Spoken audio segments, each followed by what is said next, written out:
Turning the microphone on, standing next to that, creates feedback. I love the sound of that, but most people don't. Turn to 1 Kings chapter 19.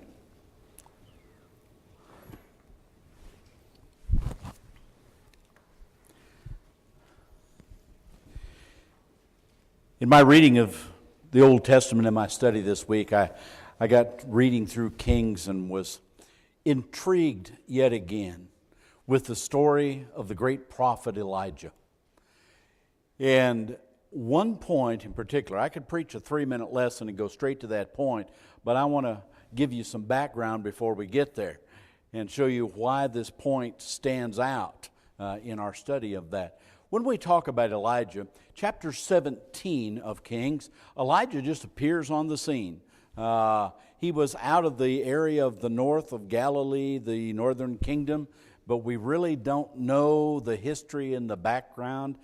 God picks people that we have no idea who they were, and they may have been nobody until God picked them and used them, and then all of a sudden they became a major focal point in the story of the Bible.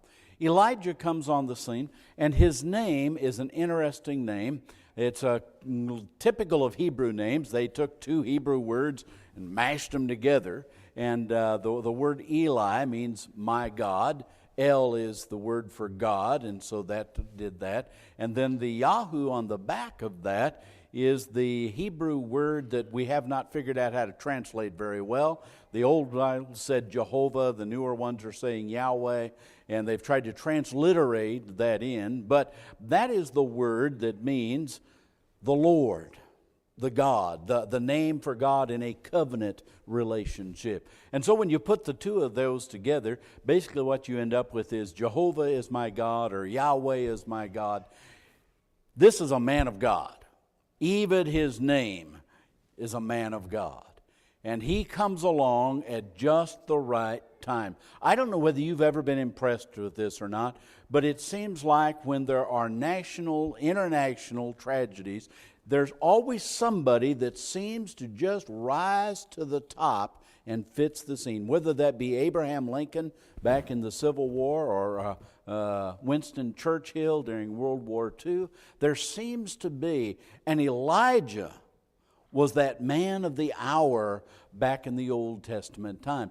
What was happening in Elijah's day was the northern kingdom had gone to pot. It was horrible, and the kings were getting worse and worse and worse. And we finally got down to the king Ahab, and the Bible said in chapter 17 of Ahab that he did evil in the sight of the Lord more than all of the kings that were before him. As bad as they were, he was worse than all of them.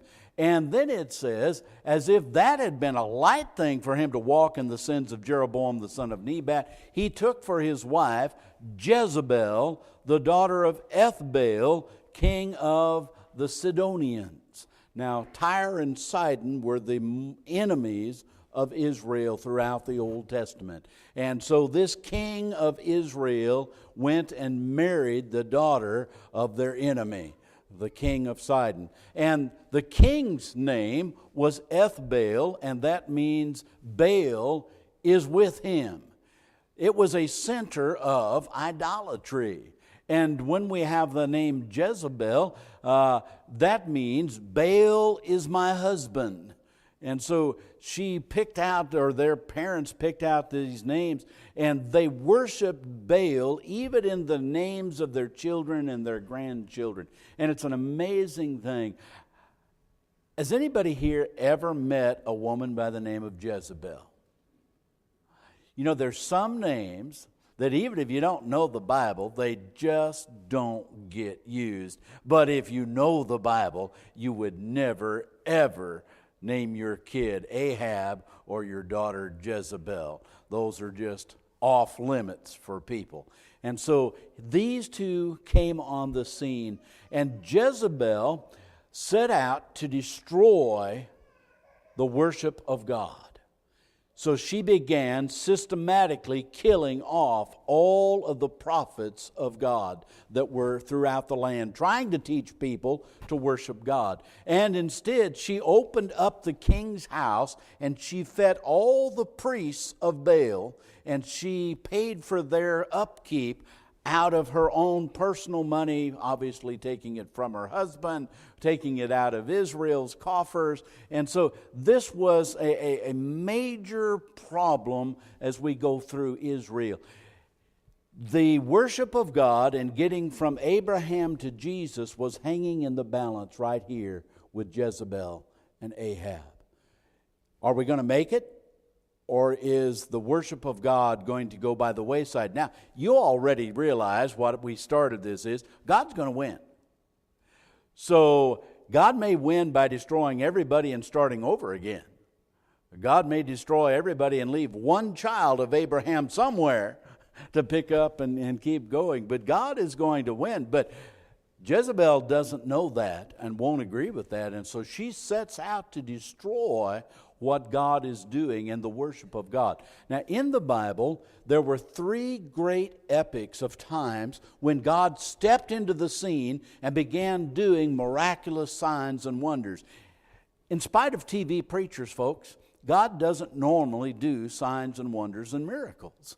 In fact, He never has normally done that. These are extraordinary. These are out of the ordinary events. And when God needed somebody like Moses to bring the children of Israel out of the Egyptian bondage, or Elijah now to save the kingdom from apostasy completely, or when Jesus comes and establishes the new covenant, what we needed was this miraculous confirmation of these preachers. And so God steps in with Elijah and He begins. And we start in chapter 17 at verse 1. And Elijah went and he prayed that there would be no rain in the land. And that's an odd prayer until you realize one thing. Baal was the god of rain. They worshiped a god that would give the rain in due season. And so when Elijah comes on the scene, he has a frontal attack on Baal. He's not the God of the rain. God is the God of the rain. And so Elijah simply prays, and James says he prayed and it didn't rain for 3.5 years. Now, that was a slap in the face, a challenge to Baal right from the get-go. But of course, he then is persecuted and he flees from that. And as he goes down, he first camps by the brook Cherubith. And he has water, but he has no food. And so God sends the ravens to bring this prophet of God bread every day. And so he stays by there and he drinks the water and he eats the bread that the ravens bring. And God protected and took care of Elijah. But eventually the brook dried up after 3.5 years of no rain. And so Elijah needs to go somewhere. And the amazing thing, he goes to the center of Baal country. He goes to Sidon. And while he is in Sidon, they too are affected by the rain, because this was not just Israel, but all of that area. And so their worship of the God of rain made no effect, because he wasn't a God at all. And so even their country was affected by this. And in that country of Zarephath, he met a Gentile woman. And she was at the edge of dying, and so she had enough left. She's going to make one more cake, and then her and her son were just going to sit there and wait till they died. And Elijah does an amazing thing. He says, well, would you first make me one? Now, I'm going to tell you, you talk about testing your faith. You're down to your last biscuit, and he's asking for it. Are you going to give it to him, or are you not going to give it to him? And so she steps back, and she does. And Elijah, through the power of God, provided that when she got done making his, there was still plenty to make hers. And after she made hers, there was still plenty for the next day. And when she made that, there was plenty for the next day. And so God stepped in and provided. When she stepped out and did what God asked, God was willing to take that as the sign of faith. And so they began eating, and Elijah was there, and so they had enough to take care of the widow and her son, and also to take care of Elijah. But one day, as Elijah comes, the widow confronts him and says, "Why did you come to bring this trouble upon me? My son has died. What did I do that you have come to visit my sin upon me this way?" Interesting. That was a normal event. Job's friends had the same concept. If something bad happened to you, it's because you must have sinned. And that's just not true. It wasn't true in this case, wasn't true in Job's case. And so Elijah prayed to God and went in, and he laid down on the boy, and the boy sneezed a few times, and he brought him back out, and he gave him back to his mom alive and well. And so she recognized at that point, I know you are a man of God. And again, my point is, the same things that happened in the New Testament happened in the Old Testament. When they saw that God, through these people, worked the miracles, they understood this is a man of God. This is God using this particular man. Elijah didn't raise him from the dead, God did. But he did it through the work and the hands of Elijah. So Elijah now has provided for her food, and he has given her son back. He has been fed by the ravens. He is a remarkable man of God, and nothing like this is happening in the Baal worship. Nothing is happening like this in Zidon. In fact, the people have not seen this since the time of Moses, when God worked with Moses doing the miracles and signs. And then an interesting thing happens. After 3.5 years of no rain. Sounds like Southern California. But Elijah, the book of James says, Elijah prayed again and it rained. And it's a rather interesting thing. As Elijah went up on Mount Carmel and looked over the Mediterranean Sea, he prayed that it would rain, and he looked out, and what he saw was here, way out over the sea, was a little cloud. And the cloud got bigger and bigger and bigger. God did it providentially. Now, you can call it a miracle if you want, but it's hard to distinguish between those. But here's the interesting thing. He did it at Elijah's discretion. He worked to confirm and to prove and to work through Elijah, who was claiming there's only one God, and He is the God that controls everything. And so the rain came again. And then there was a challenge. And he got together with all of the people and all of the priests of Baal. And he looked at the people and he said, "How long," I like King James, "how long will you halt between two opinions? If God is Baal, worship Him. If God is Jehovah, worship Him." You can't worship both gods. This is the one thing that God has demanded from the very beginning. I am the only God. You will worship and serve me only. I, the Lord, the God, is one God, and there are no others. So He's challenging these people. They were living in a time where this idea of many gods and any God you pick is okay for it, and God says, no, it's not. There's one God. So Elijah says, pick which God you want. Well, how do we know which one really is God? So Elijah says, we're going to just have a little contest here. And he told all of the priests of Baal, now you bring your sacrifice and we put it on an altar, and then what you do is you step back and you pray, and if Baal is really a god, he'll provide the fire and consume the sacrifice. And so they stepped back and they cut themselves and they prayed and they did all of their incantations that they could do, and nothing happened. And Elijah was a little sarcastic at this time. He said, maybe you need to pray a little louder. Maybe he's asleep. Or maybe you need to yell real loud because he's on a trip somewhere. And then he got a little profane. He said, or maybe he's relieving himself and you need to interrupt what's going on. He wasn't worried about offending them because what they were worshiping was absolutely wrong. And he wanted to simply rub this in absolutely. So that didn't happen. He said, well, try it again. Pray a little harder. And they tried it again, and nothing happened. He said, well, try it a third time. And they prayed, and nothing happened. You all realize nothing happened because Baal is nothing. So Elijah comes and he says, okay, let's put water all over the wood and all over the altar and all over the sacrifice. And they poured water until the water was running off of the sacrifice. And he stepped back and fire came down from heaven and it consumed the sacrifice and the wood and the altar. All gone because God was demonstrating, I am God. And so Elijah saw that, and then Elijah said, okay, now round up all of the prophets of Baal, and he put them to death. That was part of God's covenant. That was part of God's Old Testament law, that those that would worship false gods and lead the people to worship false gods were going to be put to death, capital punishment for that. And so Elijah simply carried that out. Now, at that point in time, he runs into a little problem.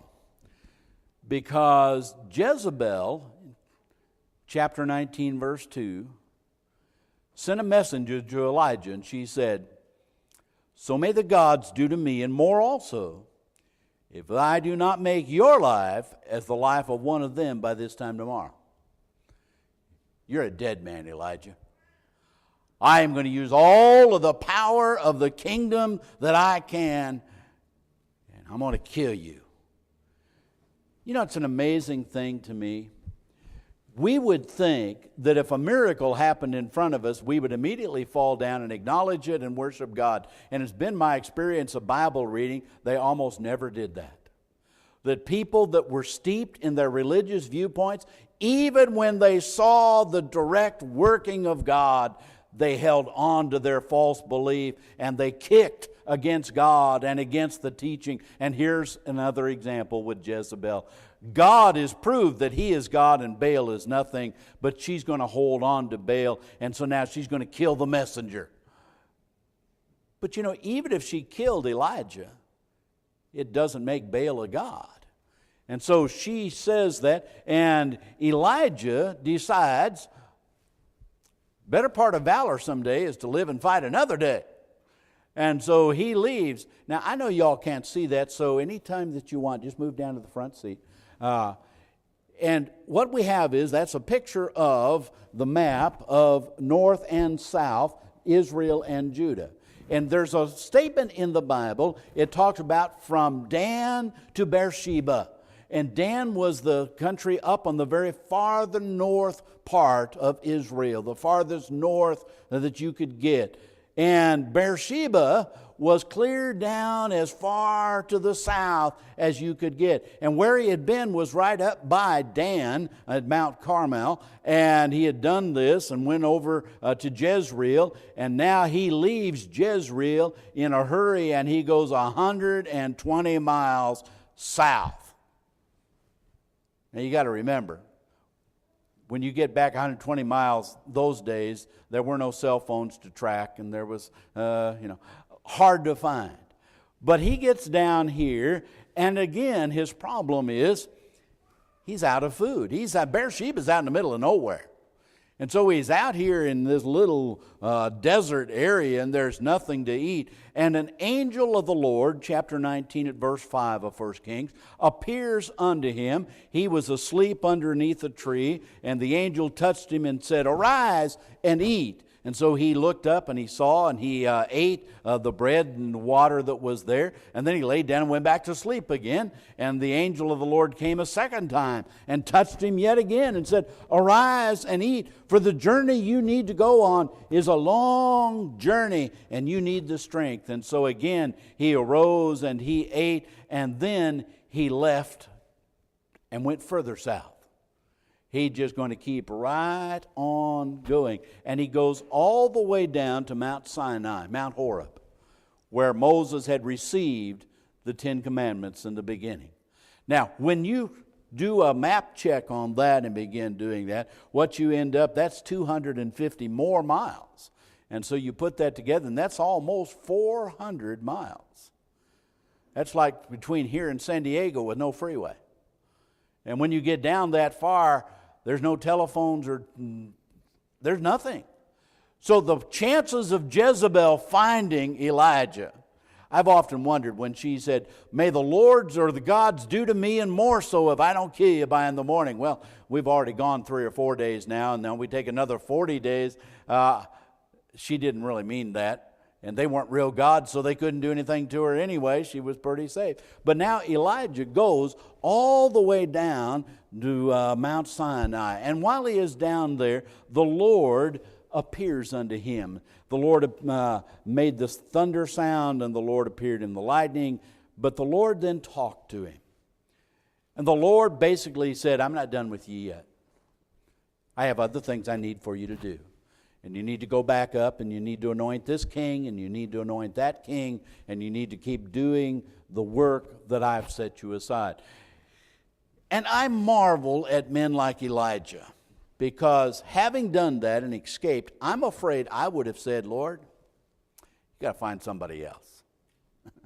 I've done this much, but now let somebody else have their turn. And Elijah didn't argue, but Elijah went back and he worked and he did exactly what God asked him to do, and he anointed the new kings. And then God sent him a protege, Elisha.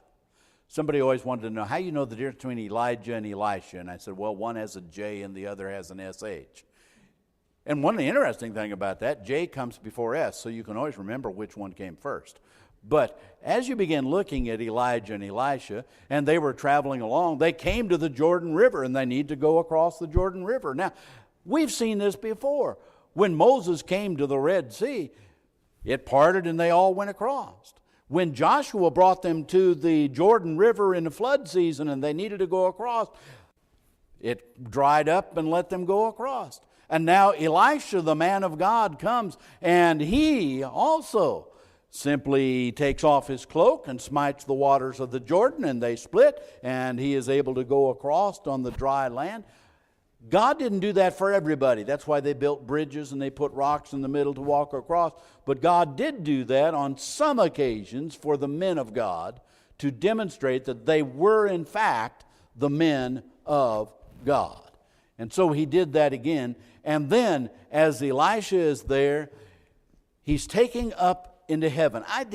It was a funny thing. One of the Bible study Bibles that I was using, they titled the chapter, Elisha is taken to heaven in a chariot. And I said, no, he wasn't. That gets told over and over and over again. We've told that to our children sometimes when we didn't know any better. And Elisha wasn't taken up in a chariot. He was taken up in a whirlwind. There was a chariot that came, swing low, sweet chariot, but he didn't go in the chariot. He went in. It says it twice. It says it in verse 2 of 2 Kings chapter 2, and it says it again in verse 11 of 2 Kings chapter 2, that he was taken up by a whirlwind. But here's the interesting thing. Elijah appeared on the scene, and we really don't know where he came from much, and then he disappeared, and he didn't die. And when he disappeared and he didn't die, all kinds of stories begin to surface. You know, conspiracy theories are not new to our generation, and so they begin coming. And one of the things that was interesting is that the very last book of our Old Testament, the prophet Malachi. And at the end of the book of Malachi, Malachi says, now Elijah is going to return.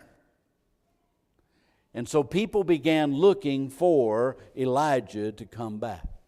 And when you begin reading through the New Testament, John the Baptist appears on the scene. Now he's dressed like Elijah, and he's just about as belligerent as Elijah was. And so they began saying, are you Elijah? Are you the prophet? And John said, no, I'm not Elijah. Now John answered that question literally. Elijah was still Elijah, and John was still John. Jesus answered it interpretively, and he said, if you will receive it, this is the Elijah that was to come. He didn't say this is Elijah. This is the Elijah that God said would come. John came in the spirit and the power of Elijah to turn the people back. What did Elijah really do? And I missed this for many years. Elijah came on the scene when they were going after Baal and the whole country was in apostasy. And he turned them back to God. And John the Baptist shows up on the scene. And as Jesus said one time, they're like sheep without a shepherd. They're just wandering away from God, and they're not doing what God wants. And John came to call people back to a right relationship. He said, repent. So they came back unto God. There's a lot of parallels between the two. But I want you to know, John the Baptist was still John, and Elisha was still Elisha. And so later on in Matthew chapter 17, when Jesus took Peter and James and John and he went up onto the Mount of Transfiguration, and there appeared unto him, and you all know the story, Moses and Elijah. Amazing. And so as he appears unto them, what you begin seeing is Moses died and went to heaven, or went to be with God, and Elisha didn't die, but he was taken in the whirlwind and was with God. And now both of these great men of the Old Testament appear to support Jesus in his time of trial. And they strengthened him, and they talked with him about his departure. That is, they understood he was going to die and be resurrected. And so they talked with him and strengthened him during that time. And then when we read the book of James, this morning we were at the end of chapter 4, and we're going to go on into chapter 5. But when we get into chapter 5, it says down in verse 17 and 18 that Elijah was a man with a nature like ours. He was human, flesh and bone, breathed, got tired, had to eat. And he prayed fervently that it might not rain. For 3 years and 6 months it didn't rain. And then he prayed again, and heaven gave rain, and the earth bore its fruits. And what James did with that is he just simply said, the prayer of a righteous man availeth much. Elijah was a righteous man of God, and he prayed, and God listened to his prayer. And so we are encouraged by the story of Elijah. Now, having read all of that, two things stood out as I was reading that. He's withstood Baal. He has stood up to Ahab face to face and confronted the king. But you know, when it was Jezebel, something clicked. Something happened. And when she said, may the gods do that to you, he was fearful. Had no reason to fear. We're taught in the New Testament, don't fear them that can kill the body and can't do anything else. Fear him that can cast both body and soul into hell afterwards. That's whom you need to fear. As Moses told Joshua, you need to be of good courage. What you're doing is right. And if you're doing what God wants, God is on your side. It doesn't mean you won't die, by the way. But it means it doesn't matter. I'm still trying to convince myself of that. I know it intellectually, but I don't know what will happen 10 years from now if everything turns around on us. But I'm preparing myself.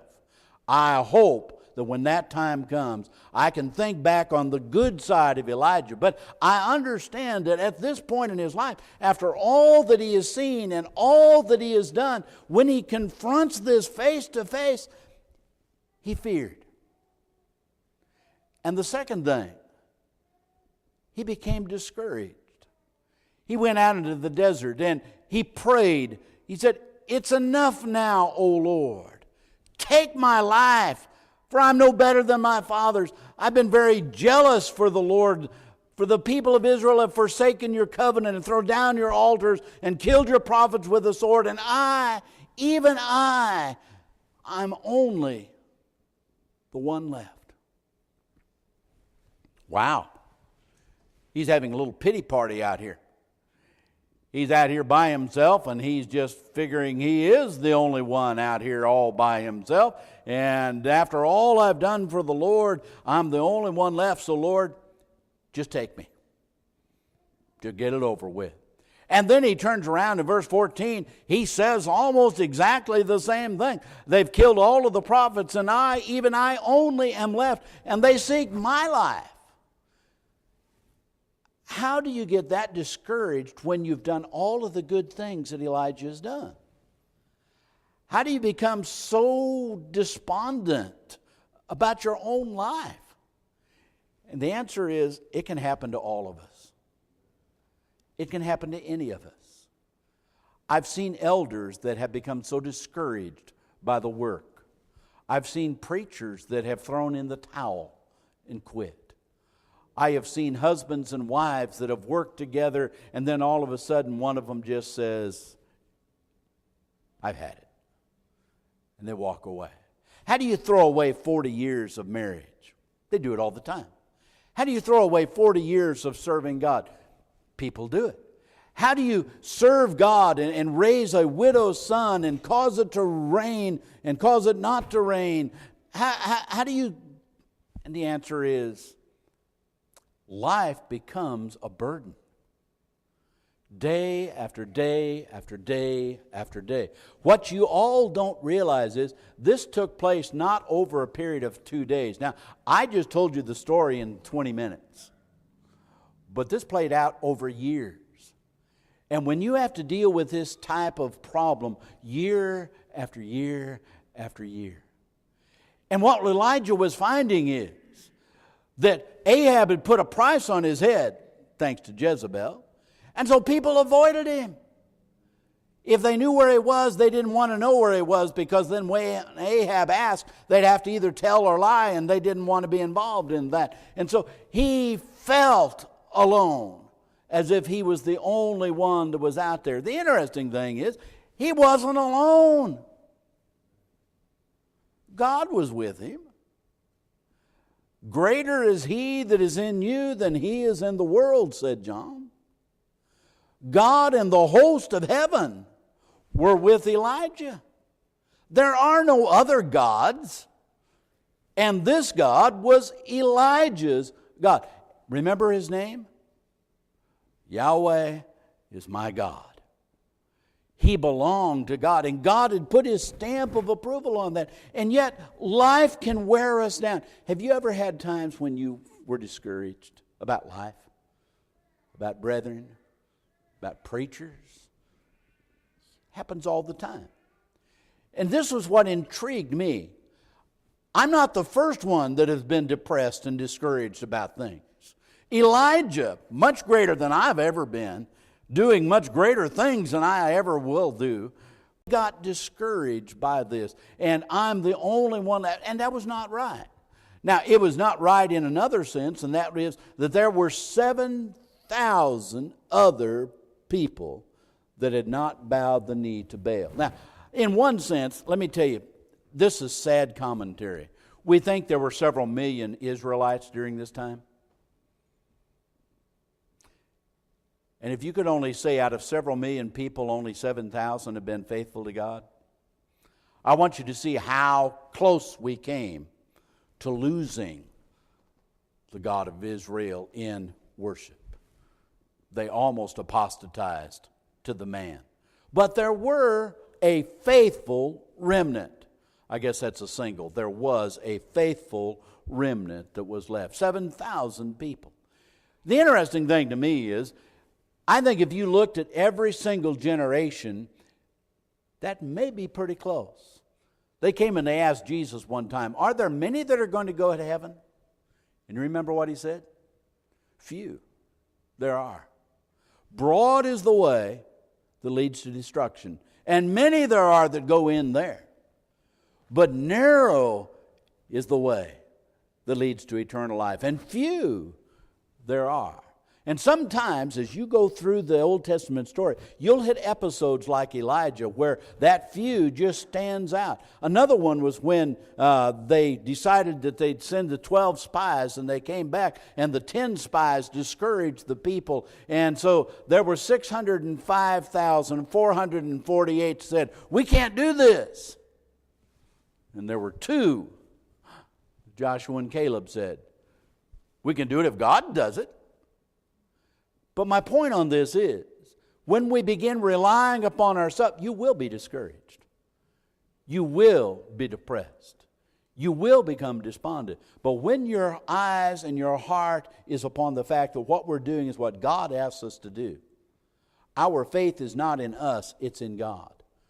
Paul said, we walk by sight No, we didn't. We walk by faith and not by sight. We take a look and we begin sizing up the situation by what it looks like is going to happen, and we're walking by sight. And Elijah did that, and he became despondent and discouraged. I'm the only one. That's what it looked like. I'm the only one. But he wasn't. Second thing, even if he was the only one, he was right. And if you're right, you are a majority. I don't know how to put that nicely. I don't care how many people are wrong. They're just wrong. And it could be 2 or it could be 200 gazillion. It doesn't make it right. And what we're setting out to do, and I'm going to tell you, I get discouraged about this. I read and study a lot about all of the religions that goes on in this world. And I'm going to tell you what, friends, we are a small remnant of people that are trying to still hold on and follow this. And sometimes you just look at it and can it really be that small a number? And then I'll read a passage of Scripture and say, well, you know, that is what it says. And all of these people say that's not what it says, and I read it over again. That's what it says. And I'm going to tell you, don't become discouraged over that. Hold yourself to the book. Stick with what it says. When you know that that's what God says, that's what God said. And it doesn't matter how many people or who they are. It can be Jezebel and Ahab. It doesn't matter. God is God, and we're going to be there. But I understand we need one another, and we need to encourage one another, and we need to strengthen each other, and we need to watch each other, because sometimes we can begin watching as people become discouraged. I'm going to tell you, I've said this so many times. Attendance at church is not the only criterion for faithfulness to the Lord. There, I know that. But I'm going to tell you, it is a great indicator of what's going on in people's lives. It is a great indicator of where their love is. It is a great indicator of something. Now, there are some that would have loved to have been here tonight. They can't make it. And when we see that person, we need to strengthen them and comfort them and encourage them and do what we can for them. And then there are some that decided, I'm going to stay home and watch TV.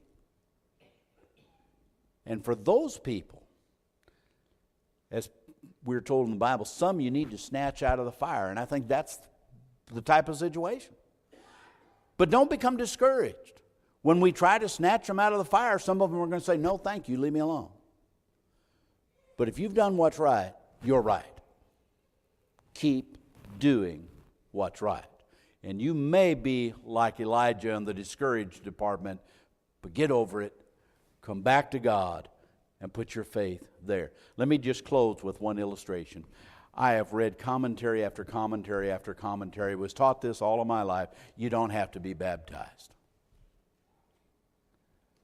The Bible says, he that believes and is baptized shall be saved. One is in the Bible, the other is not. But there's so many people that don't believe that. Yeah, there were many people that worship Baal too. But it doesn't make it right. What God says is always right. Stick with the book. And if you've never obeyed the gospel, we're going to invite you to come as together we stand and as we sing.